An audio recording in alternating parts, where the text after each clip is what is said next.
Sialan, Dong Bai melihat kecepatan Ye Chen tiba-tiba bertambah cepat, sekejap mata dia terlempar jauh, wajahnya menjadi sangat ganas. Setelah beberapa saat, Ye Chen menghilang dari pandangan Dong Fang Bai. Dong Fang Bai meraung keras, dan sama sekali tidak dapat menerima kenyataan ini. Suatu hari, aku akan membunuhmu. Aku tidak ingin mati bersamamu. Dong Bai meraung panjang, matanya penuh darah, kebencian ini tidak dapat diselesaikan. Ye Chen menghela napas lega dan akhirnya menyingkirkan Dong Bai. Dia tidak khawatir tentang jiwa perang. Bagi dua murid sekte Tianyi yang tersisa, jiwa perang dapat diselesaikan sepenuhnya. Ye Chen melihat sekeliling dan tidak tahu di mana dia berada. Ada gunung di depannya. Ye Chen memasuki pegunungan untuk keselamatan. Mengaum. Di pegunungan, monster mengaum dan mengaum satu demi satu. Ada banyak monster yang membangun fondasi, tetapi mereka tidak terlalu kuat, dan mereka tidak menimbulkan ancaman apapun bagi Ye Chen. Sepertinya aku masih harus naik ke level yang lebih tinggi. Kalau tidak, dalam menghadapi puncak 9 lantai lingkungan Zuji, aku tidak memiliki jaminan mutlak bahwa aku dapat mengatasinya. Ye Chen duduk di atas sebuah batu besar dan berkata pada dirinya sendiri. Jiwa tua itu berkata, dengan kondisimu saat ini, tidak sulit untuk menerobos ke lantai 8 dari kondisi fondasi bangunan. Jika kamu berkonsentrasi untuk menutup, kamu seharusnya dapat melakukannya dalam waktu setengah bulan. Ye Chen menghela napas dan berkata, aku akan menutup gunung di sini. Kemudian, Ye Chen melihat sekeliling untuk memastikan keamanan tempat itu. Kalau tidak, akan ada masalah jika ada masalah di jalan. Protos kita belum lahir untuk waktu yang lama. Kali ini, beberapa leluhur kita memperkirakan bahwa kehidupan ini luar biasa. Ayo keluar dan alami. Di pegunungan ini, ada dua orang muda dengan rambut ungu dan mata ungu berjalan di pegunungan. Konon, artefak pertama dari zaman kuno mungkin muncul dalam kehidupan ini. Sekarang, para iblis, hantu, setan, dan manusia sedang mencari mereka. Jika kita keluar untuk mengalaminya, kita pasti ingin mencari mereka. Seorang pemuda lain dengan rambut ungu berkata, Protos kita memiliki darah dewa. Mereka adalah yang paling memenuhi syarat untuk mendapatkan artefak pertama di zaman kuno. Ras apa lagi yang harus bersaing dengan kita? Ya, kita para Protos adalah penguasa dunia. Kali ini, Protos kita lahir, ditakdirkan untuk membuat 6 alam bergetar. Kedua pemuda dengan rambut ungu itu sombong dan angkuh. Pupil mata ungu mereka memancarkan aura harga diri, seolah-olah mereka tak terkalahkan di dunia. Yah, aku merasakan bau manusia. Saat ini, salah satu mata pemuda berambut ungu itu tenggelam dan berkata dengan dingin. Itu memang memiliki rasa manusia. Pemuda berambut ungu lainnya mengangguk. Di dekat dua pemuda berambut ungu itu, Ye Chen juga mengerutkan kening. Kekuatan jiwanya sudah merasakan napas yang sangat tidak biasa, yang mirip dengan napas manusia, tetapi tidak seperti, sangat aneh. Kedua belah pihak bertemu hampir seketika. Ye Chen terkejut melihat dua orang muda dengan rambut ungu dan pupil ungu di depannya. Bagaimana mungkin ada orang seperti itu? Jenis apa ini? Bahkan matanya berwarna ungu. Protos. Aku sangat takut. Ye Chen lebih terkejut, klan macam apa Protos itu? Klan iblis, yang belum pernah dia dengar, adalah klan iblis. Protos juga merupakan sejenis teran. Mereka memiliki darah dewa di dalam tubuh mereka, yang sangat kuat. Di zaman kuno yang sangat terpencil, beberapa keturunan dewa yang kuat menjadi dewa dan setan, hidup di dunia iblis, dan beberapa menjadi Protos di dunia manusia. Dewa dan setan adalah setan paling kuat di antara setan, dan Protos adalah yang paling kuat di antara teran. Namun, Protos tidak pernah mengakui bahwa mereka adalah teran. Mereka berpikir bahwa Protos harus lebih unggul daripada teran. Kekuatan tempur Protos benar-benar mengerikan. Pada level yang sama, Protos tidak terkalahkan. Namun, selama periode kehancuran besar, Protos menderita kerugian besar dan tidak pernah muncul. Saya tidak berharap untuk dilahirkan sekarang. Jiwa tua itu juga sangat tercengang. Dengan darah dewa, Ye Chen terkejut bahwa ada ras seperti itu. Orang-orang yang rendah hati. Salah satu anak muda dengan rambut ungu menatap Ye Chen dan mencibir dengan nada menghina. Ye Chen menatap kedua pemuda Protos itu dan mendengar kata-kata menghina dari pemuda itu. Ye Chen membalas dengan mencibir, manusia tidak seperti manusia campuran. Wajah kedua pemuda Protoss itu tiba-tiba menjadi jelek. Ini adalah aib Protoss. Di zaman kuno yang sangat terpencil, leluhur mereka meninggalkan Protoss dengan darah dewa bersama seorang wanita Terran. Garis keturunan mereka mulia, tetapi mereka tidak pernah mengakui bahwa mereka memiliki hubungan apapun dengan Terran. Kalian ingin mati? Salah satu pemuda berambut ungu itu sangat marah, dan matanya penuh dengan warna ungu, penuh dengan cahaya magis. Seorang Terran yang rendah hati berani menantang keagungan Protossku. Sulit untuk hidup atau mati. Pemuda lain berambut ungu juga menatap Ye Chen dengan dingin, matanya penuh dengan niat membunuh. Ye Chen mencibir, ini konyol. Bagaimana dengan darah Protoss? Untuk apa kalian menjadi dewa kali ini? Aku akan memberitahumu saat kau mati. Seorang pemuda berambut ungu memberikan minuman dingin dan bergegas untuk membunuh Ye Chen. Kekuatan rohnya meraung keluar dari tubuhnya. Dia sangat kuat, dan pemiliknya memiliki kekuatan khusus, yang dapat menekan Terran sampai batas tertentu. Tidak heran peringkat yang sama tak terkalahkan, kekuatan darah itu telah menekan kita. Hati Ye Chen terkejut, mengerti datang, tetapi tidak takut sama sekali. Dua pemuda berambut ungu hanya membangun 7 lantai fondasi, dan tidak ada ancaman bagi Ye Chen. Ye Chen bahkan tidak perlu menggunakan pedangnya. Dia langsung meniup tinjunya untuk membunuhnya. Kekuatan kekerasan bergegas keluar. Ruang telah memicu riak dan membombardir pemuda berambut ungu di masa lalu. Bang! Pemuda berambut ungu dibombardir oleh kekuatan ini, dan wajahnya tiba-tiba berubah, dan tubuhnya terguncang. Ye Chen, menginjak Hongbu yang mengejutkan naga awan, segera mengejarnya, dan kemudian dengan tinjunya, dia meledak dengan roh yang kuat. Jangan hancurkan Wang Quan. Ye Chen minum banyak, dan kekuatannya bahkan lebih mengerikan. Ledakan. Wajah pemuda berambut ungu itu berubah drastis. Kekuatan yang begitu dahsyat benar-benar terlalu mengerikan untuk dilawan. Puff. Lengan pemuda berambut ungu itu hancur, dan tubuh mereka berdarah, seolah-olah akan meledak. Darah mereka harus dikumpulkan. Itu adalah kekuatan Tuhan, yang baik untuk kultivasimu. Jiwa tua itu segera mengingatkan. Begitu mata Ye Chen berbinar, seorang pemuda berambut ungu lainnya meraung dan melompat ke arah Ye Chen. Dia menusukkan tombak di tangannya dan ingin membunuh Ye Chen. Ye Chen melemparkan tinjunya, dan tombak itu langsung patah. Tubuh pemuda berambut ungu itu terbang terbalik, tidak mampu menahan pukulan Ye Chen. Kedua pemuda berambut ungu itu sangat jelek. Mereka tak terkalahkan di level yang sama. Sekarang mereka berdua dikalahkan di tangan satu klan. Ini tidak dapat diterima oleh hati mereka yang sombong. Ayolah, apa tujuan Protoss kalian tiba-tiba lahir? Ye Chen menatap mereka dengan dingin. Dua Protoss yang kuat menatap Ye Chen dengan dingin. Salah satu dari mereka berkata, Terran yang rendah hati, kau berani membunuh kami, dan kau pasti akan mati di masa depan.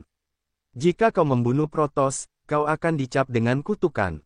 Semua Protoss dapat merasakannya. Jika kau melarikan diri ke ujung bumi, kau akan mati. Mereka berdua adalah orang yang akan mati. Mereka masih berbicara dengan keras. Ye Chen berkata dengan suara dingin, apa kau pikir aku tidak bisa tahu jika kau tidak mengatakannya? Kami mengalir dengan darah Protoss. Kau, sebagai ras manusia, berani membunuh kami, tidak menaati surga, dan kau akan dihukum. Orang lain tampaknya tidak mendengar kata-kata Ye Chen sama sekali, dengan suara tinggi. Konyol, menyedihkan. Ye Chen mendengus dingin dan langsung meninju, membunuh salah satu pemuda berambut ungu, darah berceceran di mana-mana. Orang lain melihat pemandangan ini, kemarahan di matanya lebih kuat, kamu telah dicap dengan kutukan, semua Protossku dapat merasakan cap itu padamu, kamu harus mati tanpa tempat pemakaman. Jiwa tua, apakah ada cara untuk mengetahui tujuan mereka? Ye Chen bertanya. Jiwa tua itu berkata, tentu saja, tidak apa-apa untuk mencari indera ilahinya, tetapi kamu tidak dapat melakukannya sekarang. Setidaknya kamu harus mencapai ramuan emas. Tetapi aku masih bisa melakukannya sekarang. Jiwa tua itu muncul, kekuatan jiwa keluar, dan memasuki pikiran pemuda berambut ungu secara langsung, dan mulai mencari. Bang! Tiba-tiba, indera ilahi pemuda berambut ungu itu meledak dan jiwanya terkejut. Dia hanya mengambil beberapa bagian. Protoss benar-benar kuat. Begitu kesadaran ilahi dicari, kesadaran ilahi akan meledak secara otomatis. Jiwa itu selalu menunjukkan ekspresi ngeri. Untungnya, dia menangkap sedikit serpihan, dan ada sedikit informasi di dalamnya. Jiwa tua itu bertanya tentang hal itu, dan pupil matanya menyusut. Dia bahkan lebih takut dan berkata, itu terkait dengan daftar dewa. Apakah itu terkait dengan daftar dewa? Bukankah daftar dewa itu rusak? Ye Chen juga curiga.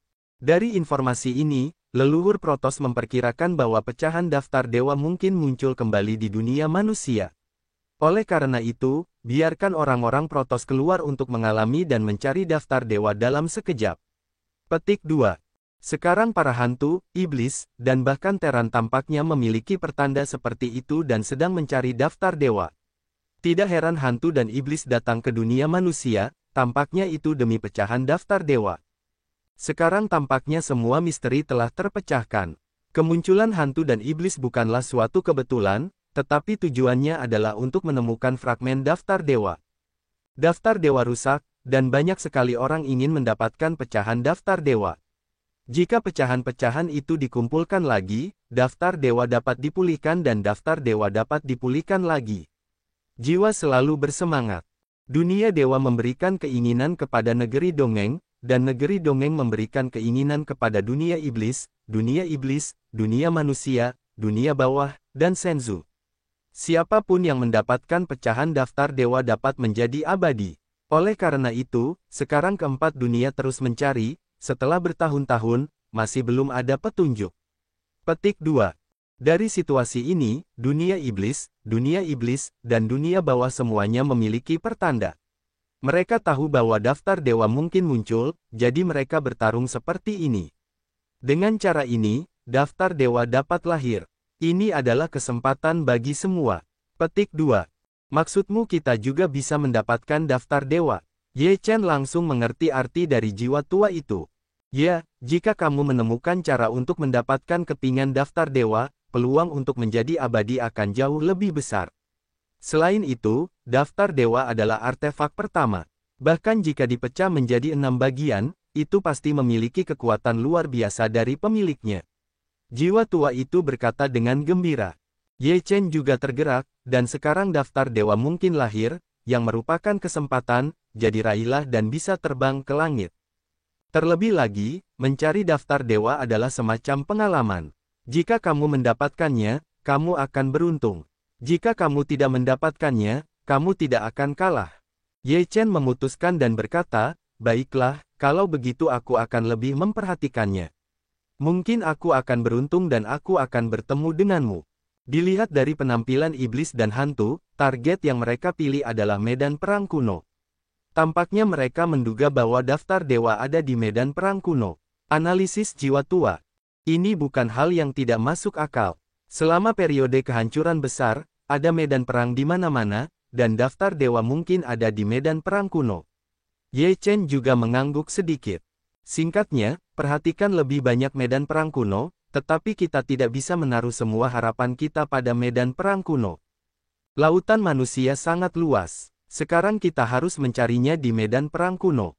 Kalau tidak, jika kita mencarinya di tempat lain, itu akan lebih seperti mencari jarum di tumpukan jerami. Ye Chen muntah di saluran napasnya.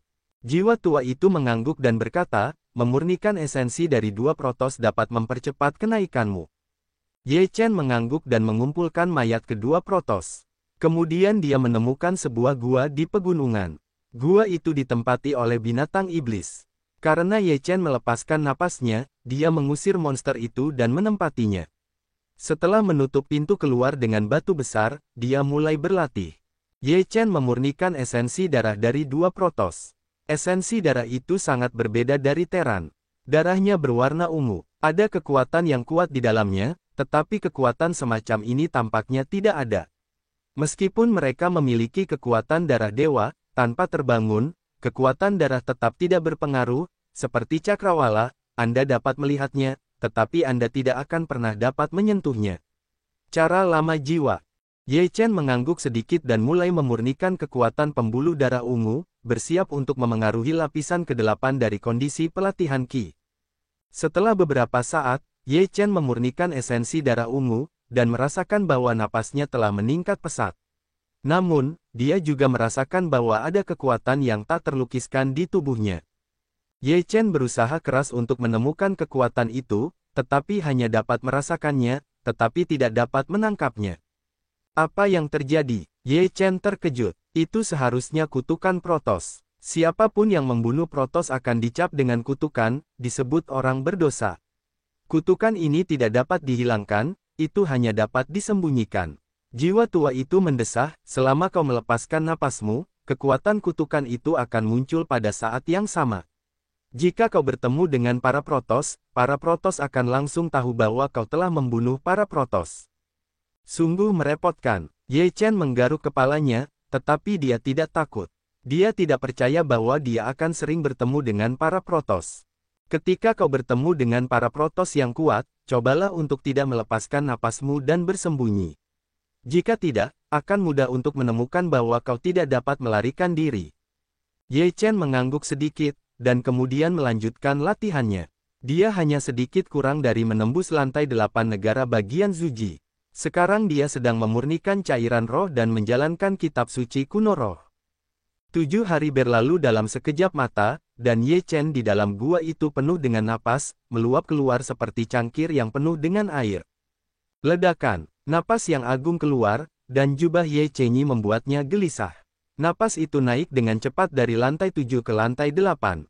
Ye Chen membuka matanya, dan matanya meledak menjadi awan cahaya yang halus.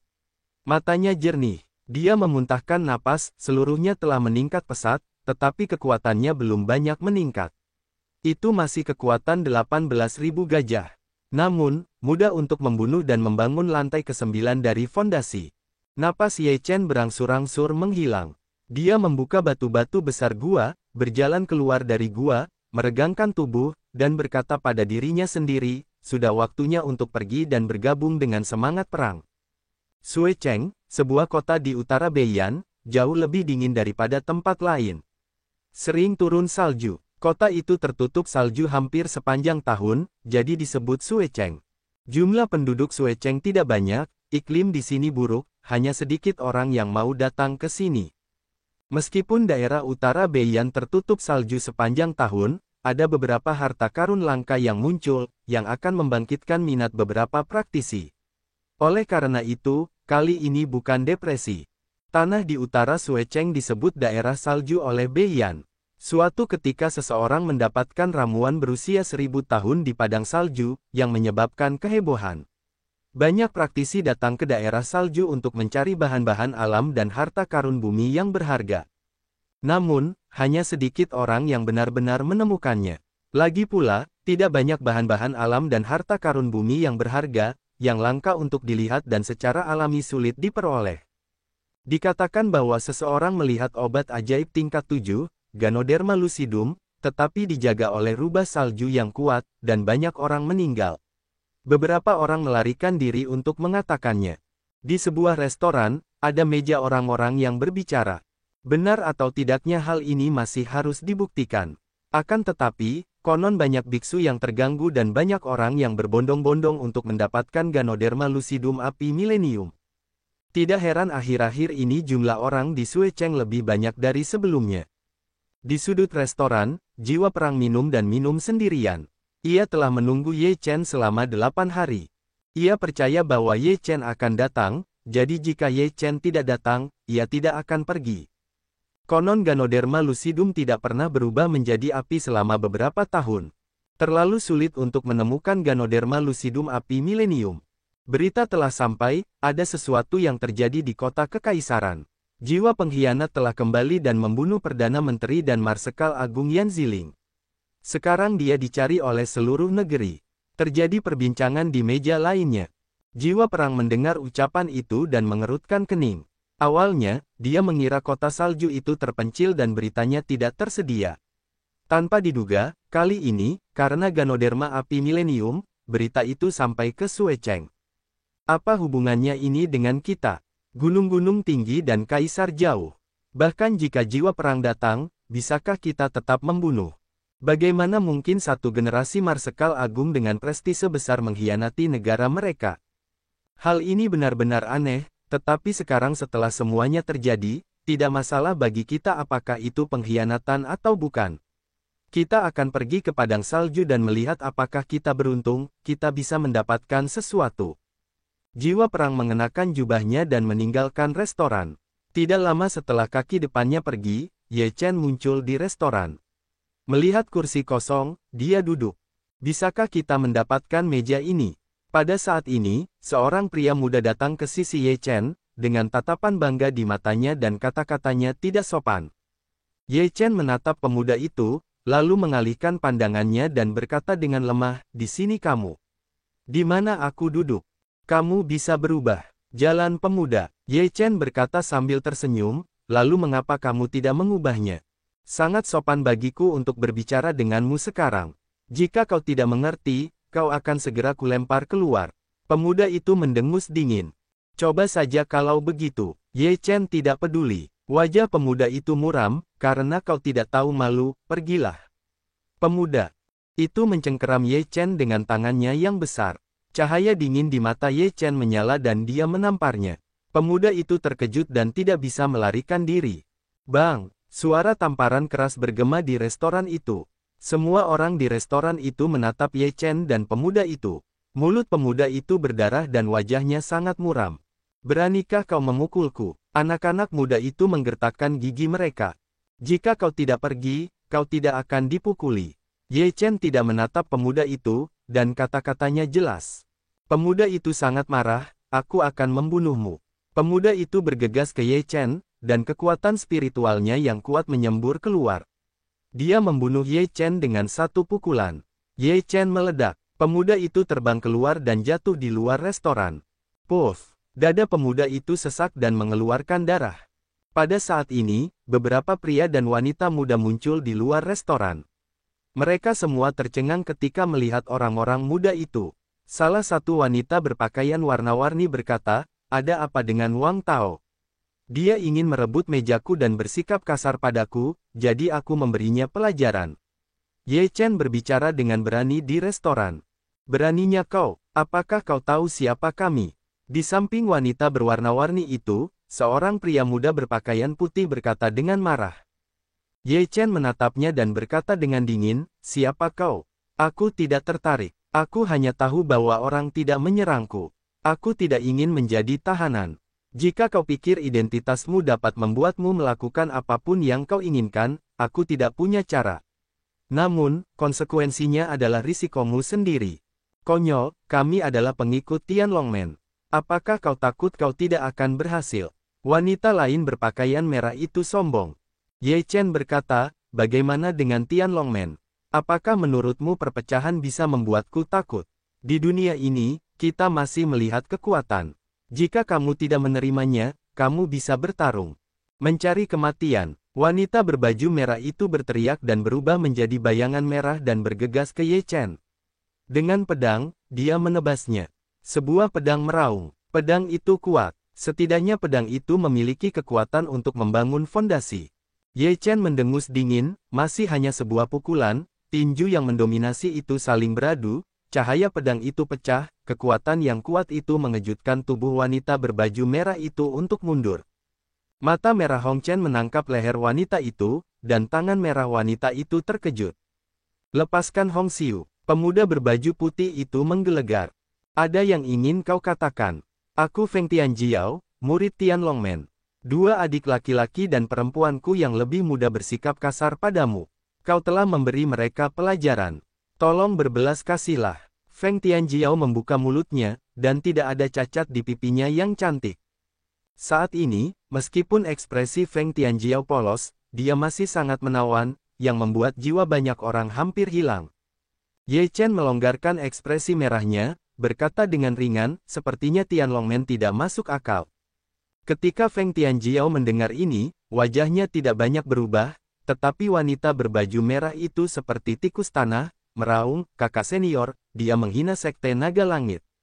Jika kamu tidak membunuhnya, apa keagungan Sekte Naga Langit?" Petik 2. Apa maksudmu? Jika kamu bertindak sewenang-wenang, Sekte Naga Langit akan bermartabat, kan?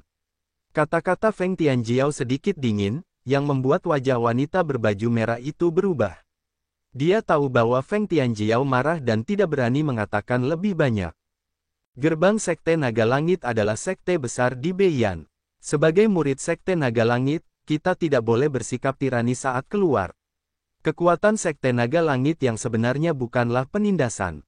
Feng Tianjiao mengajar di depan semua orang, hari ini kamu menendang lempengan besi, dan kamu tidak terbunuh. Itu adalah keberuntunganmu. Tidak semua orang takut dengan tanda Tianlongmen.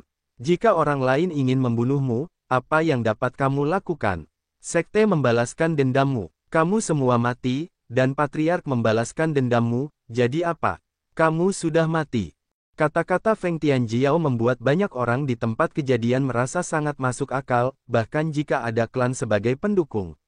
Kamu memaksa orang untuk bergegas, yang lain ingin hidup, tentu saja ingin membunuhmu, apakah kamu ingin membunuhmu?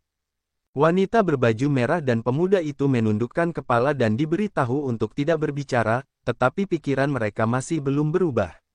Mereka masih menahan napas dalam hati, tetapi mereka tidak berani mengirim mereka keluar sekarang. Feng Tianjiao berbalik dan berkata kepada Ye Chen, aku belum tahu namamu. Ye Chen sangat menyayangi Feng Tianjiao. Kamu juga di sini untuk mencari harta karun. Feng Tianjiao berkata sambil tersenyum tipis. Ye Chen mengerutkan kening, mencari harta karun.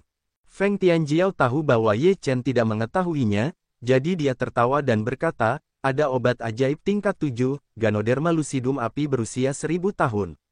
Kita akan mencoba keberuntungan dan melihat apakah kita dapat menemukannya. Ramuan tingkat 7, Ganoderma lucidum api berusia 1000 tahun. Ye Chen terkejut, ternyata ada hal seperti itu. Jika Anda tidak keberatan, Anda dapat datang bersama. Feng Tianjiao berkata sambil tersenyum. Ye Chen berkata dengan lemah, Nona, saya di sini untuk mencari saudara saya. Ketika saya menemukan saudara saya akan pergi ke padang salju untuk melihatnya. Feng Tianjiao tidak memaksanya untuk melakukannya. Dia berkata sambil tersenyum ringan, silakan luangkan waktu dan pergi. Feng Tianjiao pergi bersama beberapa murid Tianlongmen. Ye Chen berdiri di tempat dan berpikir sebentar. Jiwa tua itu dengan bersemangat berkata, Ganoderma lucidum api berusia 1000 tahun harus diperoleh. Itu adalah harta karun yang berharga. Ganoderma lucidum dapat digunakan untuk menyembuhkan luka selama ribuan tahun. Itu juga dapat digunakan untuk menyembuhkan luka selama ribuan tahun. Kata jiwa tua itu. Apakah itu membantu Anda? Tanya Ye Chen. Jiwa tua itu mendesah, api 1000 tahun Ganoderma lucidum adalah hal yang positif. Jiwaku yang tersisa adalah milik yang negatif. Ketidakharmonisan antara yin dan yang tidak hanya tidak berguna, tetapi juga berbahaya. Maksudnya, jika ada sesuatu yang negatif, itu akan berguna bagimu. Ye Chen berkata, bisa dikatakan begitu, tetapi hal-hal negatif umumnya tumbuh di bawah tanah atau di tempat yang gelap dan lembab, yang lebih sulit didapat. Jiwa tua itu tidak memiliki harapan. Ye Chen mengangguk sedikit, semuanya terekam dalam hatinya. Dia tidak akan pernah melepaskan harapan apapun. Ye Chen, pada saat ini, suara yang dikenalnya datang dari belakang Ye Chen. Ye Chen berbalik, melihat jiwa perang, menunjukkan sedikit senyum, berkata, menggunakan waktu untuk menerobos alam, biarkan kamu menunggu lama. Jika kamu baik-baik saja, jiwa perang itu tersenyum tipis. Dikatakan bahwa Ganoderma lucidum api berusia 1000 tahun telah muncul di daerah bersalju. Ye Chen dan roh perang duduk di restoran, minum anggur dan mengobrol. Jiwa perang mengangguk, ya, sekarang kota salju telah tersebar luas. Seseorang melarikan diri dari daerah bersalju dan mengatakan bahwa mereka telah melihat Ganoderma lucidum api berusia 1000 tahun, tetapi ada rubah salju yang kuat yang menjaganya. Ayo pergi dan lihat. Ye Chen terdiam sejenak dan kemudian berkata sambil tersenyum. Aku pernah ke sana. Terlalu sulit untuk menemukan Ganoderma lucidum api milenium. Aku tidak tahu apakah itu benar atau tidak, katanya. Benar atau tidak, ketika kita pergi menjelajahinya, kita semua mengatakan bahwa ada bahan alam dan harta karun di daerah bersalju. Jika kita beruntung, kita mungkin benar-benar menemukannya. Ye Chen tidak akan melepaskan kesempatan seperti itu dan menyerah tanpa pergi. Itu bukan karakter Ye Chen. Jiwa perang juga setuju. Setelah minum, mereka meninggalkan restoran. kecuali kota bersalju dan pergi ke daerah bersalju. Salju, hamparan salju yang luas ditutupi dengan salju, bahkan di malam hari, dapat memantulkan langit. Ye Chen dan roh perang memasuki padang salju. Mereka sangat sibuk di padang salju. Mereka seperti dua titik tinta. Dibandingkan dengan daerah bersalju, mereka terlalu kecil. Setelah memasuki daerah bersalju, Ye Chen benar-benar merasakan padang salju yang sangat luas, hamparan salju yang sangat luas, tak tertandingi luasnya, hanya di tempat terpencil, ada gunung salju yang menjulang tinggi, di samping itu, pemandangan panorama. Terlalu kecil untuk menemukan Ganoderma lucidum api milenium. Ye Chen melihat ke jalan bersalju yang luas. Menurut informasi yang kudengar, Ganoderma lucidum api milenium ditemukan di timur laut. Aku pernah ke sana, dan tidak ada apa-apa, kata jiwa itu. Ye Chen melihat ke arah timur laut dan berkata, ayo kita pergi dan melihat-lihat. Jika begitu mudah ditemukan, itu bukan bahan dan harta karun alam. Ye Chen dan roh perang itu pergi ke timur laut. Tak lama kemudian, mereka melihat beberapa sosok, dan mereka semua datang untuk mencari Ganoderma lucidum api milenium. Teman Dao Ye, pada saat ini, Feng Tianjiao muncul bersama murid-murid Tianyizong dan menatap Ye Chen Dao sambil tersenyum tipis. Nona Feng, Ye Chen juga dengan sopan mengepalkan tinjunya. Feng Tianjiao menatap jiwa perang itu, matanya sedikit menyipit sejenak, lalu tidak mengeluarkan suara dan warnanya, apa yang dimiliki teman Dao Ye. Kami baru saja datang ke sini, dan kami tidak mendapatkan apa-apa. Tidak mudah menemukan sesuatu di padang salju yang luas ini. Itu semua tergantung pada keberuntungan. Ye Chen berkata sambil tersenyum tipis. Feng Tianjiao berkata, Ganoderma lucidum api milenium tidak dapat pergi sendiri.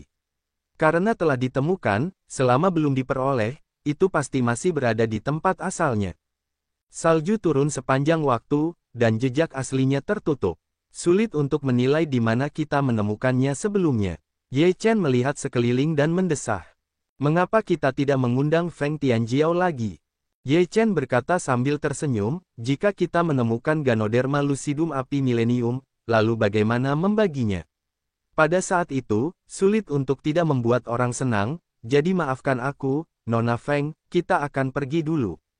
Dan kemudian dia pergi bersama Ye Hun. Sungguh memalukan, wanita berbaju merah itu bersenandung dingin. Apakah kamu tahu siapa mereka? Feng Tianjiao melihat sosok Ye Chen yang pergi, dan kemudian berkata kepada wanita berbaju merah. Siapa? Para wanita berbaju merah dan yang lainnya di Tianlongmen penasaran. Feng Tianjiao berkata dengan suara rendah, orang-orang di sekitarnya adalah jiwa pengkhianat yang membuat keributan besar di kota kekaisaran baru-baru ini, dan orang-orang di sekitarnya pastilah orang yang membunuh Raja Kembar Dong Fanglong. Wanita berbaju merah dan yang lainnya tiba-tiba mengubah raut wajah mereka ketika mendengar ini. Raja Kembar Dong Fanglong terbunuh, dan sekarang sudah menyebar. Sekarang mereka tahu bahwa Ye Chen ada di depannya. Beberapa wanita berbaju merah langsung merasa betapa konyolnya mereka. Sungguh memalukan membunuh Ye Chen sebelumnya. Ye Chen dan jiwa perang jauh dari Feng Tianjiao, meskipun Feng Tianjiao membuatnya memiliki perasaan yang baik, tetapi tetap merasa bahwa lebih baik menjauh. Semakin banyak orang datang ke padang salju, dan padang salju putih seperti setetes tinta. Semua orang mencari Ganoderma lucidum api milenium yang langka. Kali ini, tidak hanya orang Tianlongmen yang datang, tetapi juga orang Tianyizong. Namun, Dongfang Bai tidak datang. Rubah salju. Di depan seseorang berteriak, menemukan rubah salju monster. Rubah salju ini seputih salju, tanpa jejak rambut yang bermacam-macam, jika berbaring di salju, sulit untuk dibedakan. Raung, rubah salju meraung, penuh amarah kepada mereka yang datang mencari Ganoderma lucidum api milenium. Jangan membunuhnya, hanya dia yang bisa mengetahui keberadaan Ganoderma lucidum api milenium. Seseorang berteriak. Orang lain juga mengerti, tidak menyerang rubah salju, tetapi para biarawan ini tidak menyerang rubah salju tetapi mengambil inisiatif untuk menyerang para biarawan ini. Mengaum, rubah salju meraung, meniupkan embusan angin dan salju menyapu, tubuh yang awalnya hanya sepanjang 1 meter langsung menjadi besar, tertutup salju, berubah menjadi binatang raksasa. Sepasang mata merah tua, seperti sepasang lentera merah darah, penuh amarah, dan tubuh putih itu membentuk kontras yang tajam. Rubah salju raksasa menepuk seorang biarawan dengan satu kaki. Para biarawan itu juga kuat dalam membangun lingkungan fondasi, tetapi rubah salju sangat kuat. Setelah tumbuh lebih besar, ia memiliki setidaknya 9 lapisan kekuatan untuk membangun lingkungan fondasi. Cakar ini menancap ke bawah, kecepatannya sangat cepat, meniupkan embusan salju, tidak ada waktu bagi para biarawan untuk melarikan diri, langsung dengan satu cakar menepuk sekelompok salju merah yang diwarnai daging dan darah. Puff! Ekor besar rubah salju terayun, dan biarawan Zujijing lainnya dikeluarkan, meludahkan darah ke mulutnya, dan organ dalamnya hancur. Lari! Yang lain meraung ngeri. Meskipun tubuh rubah salju itu besar, tetapi kecepatannya tidak memuaskan. Satu lompatan adalah untuk mengejar, meraung, sebuah cakar besar melesat, seorang biarawan tidak dapat menghalangi ditepuk ke dalam genangan lumpur daging. Ah! Jangan! Banyak biarawan berteriak dan tidak dapat melarikan diri. Itu adalah pembantaian. Para biarawan yang ingin mengejarnya sebelumnya melihat pemandangan ini, dan mereka takut untuk mundur terus-menerus. Mereka pucat dan tidak berani bergerak maju. Membantu, beberapa biarawan berteriak ngeri, tetapi tidak dapat menyingkirkan nasib untuk dibunuh. Raungan, rubah salju meraung, berlumuran banyak darah, melotot ke semua orang, sangat ganas. Raungan, raungan. Kemudian, sebuah pemandangan yang membuat orang merasa putus asa muncul. Di seluruh wilayah bersalju, gemuruh waktu datang satu demi satu. Rubah salju yang tak terhitung jumlahnya bergegas keluar dari salju. Setelah angin dan salju bertiup, semua rubah salju berubah menjadi binatang buas raksasa, sangat ganas. Bagaimana bisa ada begitu banyak rubah salju? Mengerikan, larilah. Beberapa orang meraung ketakutan dan pergi menuju kota salju. Namun, saat ini, di salju tebal mereka, ada rubah salju besar di mana-mana. Selain membunuh, kemana mereka bisa melarikan diri? Saat ini, semua biarawan di salju sedang bertarung dengan rubah salju. Sebuah teriakan bergema di dataran tinggi lapangan salju, membuat kulit kepala mati rasa. Cepat berkumpul, kita kumpulkan kekuatan dan menerobos ke satu arah. Wajah Feng Tianjiao jelek, rubah salju ini sangat kuat, ingin keluar, sangat sulit. Para murid Tianlongmen semuanya pucat dan ketakutan oleh pemandangan berdarah itu. Meskipun mereka luar biasa di klan, mereka belum pernah melihat pemandangan seperti itu. Wajah Ye Chen bermartabat dan berkata, "Saudara Zanhun, kamu mengikutiku dari dekat. Rubah salju ini sangat kuat. Ayo kita bergegas keluar bersama. Pergi ke gunung salju itu, hanya saja tidak ada rubah salju di sana." Jiwa perang menunjuk ke jalan gunung salju di kejauhan. Ye Chen tidak berani pergi ke sana. Ye Daoyou, bagaimana kalau kita menerobos bersama? Feng Tianjiao menghentikan jalannya. Ye Chen berkata, apakah kita akan pergi ke gunung salju? Kamu akan pergi atau tidak? Ke gunung salju, bukankah itu untuk kematian? Wanita berbaju merah itu tampak pucat dan tidak dapat menahan diri untuk berpikir bahwa Ye Chen gila. Ye Chen berkata dengan dingin, jika kamu ingin pergi. Kata Ye Chen, bergegas menuju gunung salju, seluruh tubuhnya seperti pedang, memancarkan napas yang tajam. Langkah kaki naga awan mengejutkan langkah merah, dengan cepat menghindari serangan rubah salju, melambaikan pedang ke rubah salju untuk menebas. 10.000 pedang keluar pada saat yang sama, dan tubuh besar rubah salju tiba-tiba meledak. Seekor rubah salju dengan panjang 1 meter bergegas keluar, dan Ye Chen terpotong dengan pedang, berlumuran darah untuk waktu yang lama. Rubah salju terbelah menjadi 2 bagian, dan darahnya berwarna merah dan putih. Kakak perempuan, apa yang harus kita lakukan? Tanya Wang Tao. Phoenix Tianjiao melihat ke arah Ye Chen, dan melihat Ye Chen dengan mudahnya menyeka rubah salju, terkejut di dalam hatinya, dan berkata, ikuti dia ke gunung salju. Kakak perempuan, bukankah lebih sulit untuk berjalan keluar di tengah salju? Gaya wanita berpakaian merah.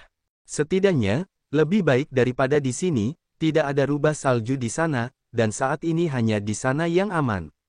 Feng Tianjiao berkata, dan bergegas menuju gunung salju.